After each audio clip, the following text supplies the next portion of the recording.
నమస్తే, welcome to Telugu రాజ్యం. ఈరోజు మనతో పాటు ఉన్నారు చింత రాజశేఖర్ గారు ఉన్నారు, మాట్లాడదాం.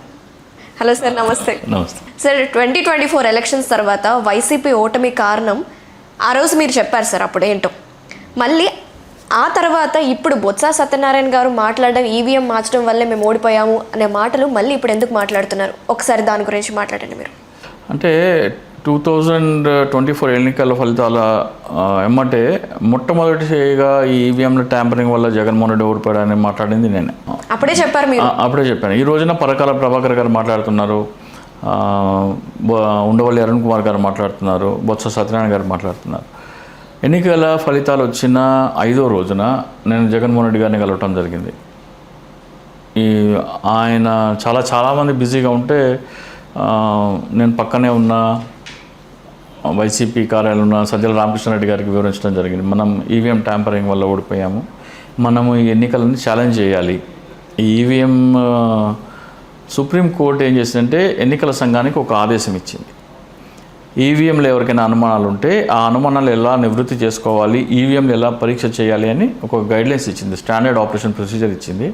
అది 1 జూన్ 2024 ఆ ఎస్ఓపి రిలీజ్ అయింది. సుప్రీంకోర్టు ఇచ్చిన ఆదేశాలకి అనుగుణంగా ఎస్ఓపి ఇవ్వాల్సిన ఎన్నికల సంఘం ఈవీఎం ట్యాంపరింగ్ చేసేందుకు ఎవరైతే అవకతవకలున్నాయో అది పట్టుకునేందుకు రూపొందించాల్సిన ఎస్ఓపిని ఈవీఎం ట్యాంపరింగ్ చేసే వాళ్ళని తప్పించడం కోసం చేశారు. ఓకే, ఈ అంశాల మీద మనం ఛాలెంజ్ చేయొచ్చు అని చెప్తే, లేదండి మేము అన్నీ చదివాము, అంత సవ్యంగానే ఉంది, దాంట్లో ఏం తప్పులు లేవని ఎస్ఆర్కే గారు అనటం జరిగింది. నేను జగన్మోహన్ రెడ్డి గారి ఓటమిని అంగీకరించడానికి సిద్ధంగా లేను. 2024 ఎన్నికల్లో జగన్మోహన్ రెడ్డి గారు ఓడిపోయారు అని అంగీకరించడానికి నేను ఎట్టి పరిస్థితుల్లో రెడీగా లేను. కాబట్టి ఈవీఎం ట్యాంపరింగ్ జరిగింది అని రుజువు చేయాలి. కాబట్టి ఎన్నికల సంఘం సుప్రీంకోర్టు ఆదేశాలను ఉల్లంఘిస్తూ ఎస్ఓపి రూపొందించింది అని అది నిరూపించాలి, చట్టసభల్లో నిరూపించాలి. కాబట్టి ఎలాగో వైసీపీ వాళ్ళు దాన్ని ఛాలెంజ్ చేయడానికి సిద్ధంగా లేరు. కాబట్టి హర్యానాలో ఎన్నికలు జరిగితే హర్యానా ఓడిపోయిన కాంగ్రెస్ అభ్యర్థుల దగ్గరికి వెళ్ళి ఈ విధంగా ఈవీఎం ట్యాంపరింగ్ జరుగుతుంది, సుప్రీంకోర్టు చెప్పింది ఒకటి, ఎన్నికల సంఘం చేస్తుంది ఒకటి, పూర్తిగా భిన్నంగా ఉంది. సుప్రీంకోర్టు ఏం చెప్పింది, ఎవరైనా సరే ఈవీఎం ట్యాంపరింగ్ చేస్తే వాళ్ళని ఎలా పట్టుకోవాలి, ఆ దొంగల్ని ఎలా పట్టుకోవాలి అనే గైడ్లైన్స్ రూపొందించమంటే, ఎన్నికల సంఘం ఏం చేసిందంటే ఎవరైనా ఈవీఎం ట్యాంపరింగ్ చేస్తే ఆ ట్యాంపరింగ్ చేసిన దొంగల్ని ఎలా తప్పించాలి, వాళ్ళు ఇరుక్కోకుండా ఎలా చూడాలి అని ఎస్ఓపి రూపొందించింది.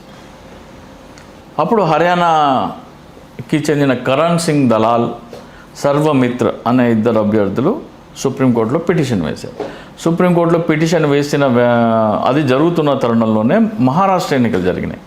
మహారాష్ట్రలో జరుగుతుంటే మహారాష్ట్ర వాళ్ళకు కూడా వెళ్ళి చెప్పాను, ఇలా మోసం చేస్తున్నారు ఈవీఎం ట్యాంపరింగ్ ద్వారా అని.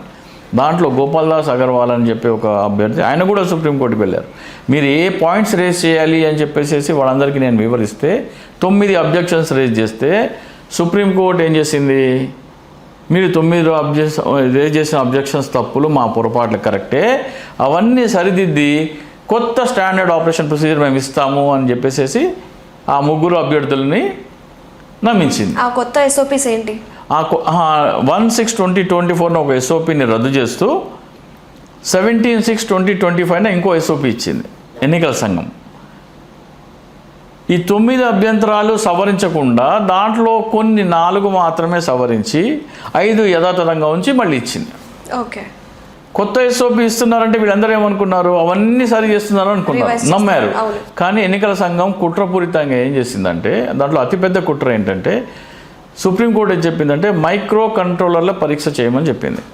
మైక్రో కంట్రోలర్ పరీక్షకు అది ఫస్ట్ ఎస్ఓపిలో లేదు, దాన్ని ఛాలెంజ్ చేస్తే సెకండ్ ఎస్ఓపిలో మైక్రో కంట్రోలర్ పరీక్ష పెట్టకుండా సెల్ఫ్ డయాగ్నోస్టిక్ టెస్ట్ అని పెట్టింది.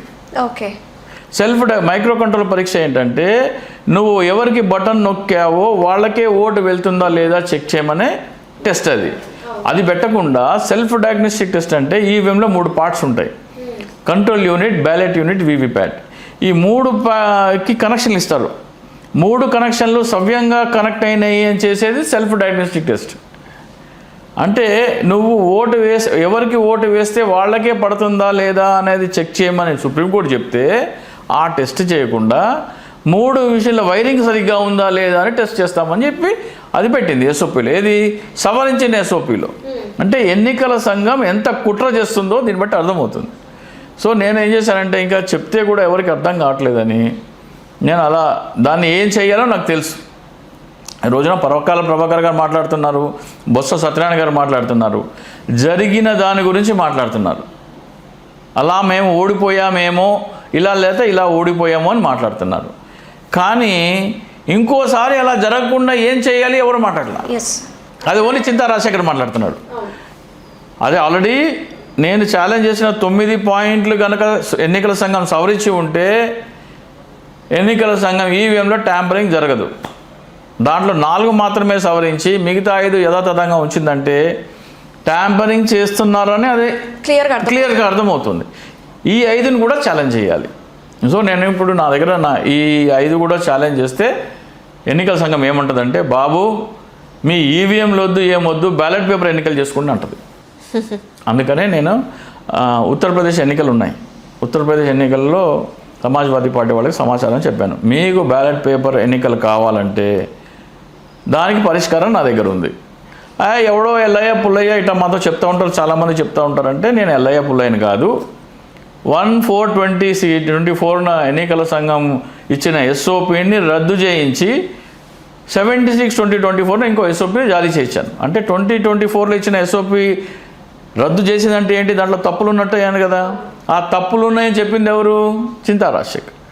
చింతా రాజశేఖర్ చెప్పిన పాయింట్స్ మీద వీళ్ళు ఫైట్ చేస్తేనే ఆ ఎస్ఓపి, అంటే ఎన్నికల సంఘం 2024లో ఇచ్చిన ఎస్ఓపిని మార్చి 2025లో ఇచ్చిందంటే ఏంటి అర్థము?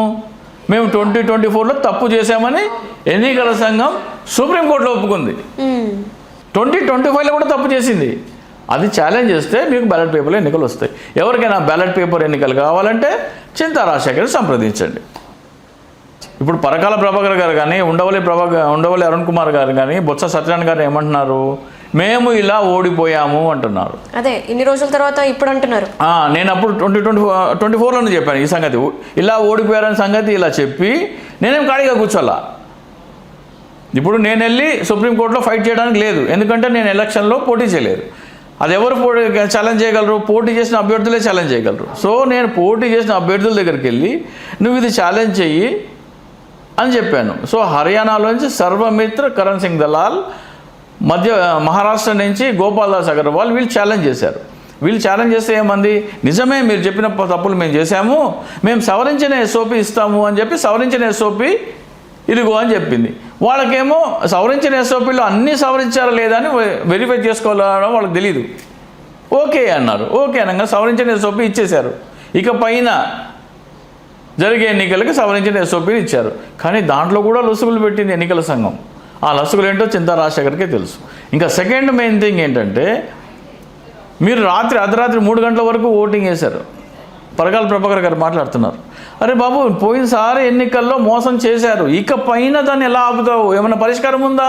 ఇప్పుడు సొల్యూషన్ ఏంటి సార్, మీరు చెప్పండి. నా దగ్గరికి వస్తే నేను చెప్తాను. ఇట్లా చెప్తే వాళ్ళకి నా వాల్యూ తెలియట్లేదు. నన్ను సంప్రదిస్తే నేను చెప్తాను. అర్ధరాత్రి 6 గంటల తర్వాత 15 గంటలో పోలింగ్ అయిపోవాలా. క్యూలో ఉన్న వాళ్ళందరినీ ఎంతమంది ఉన్నారో ఎలా చేయాలి,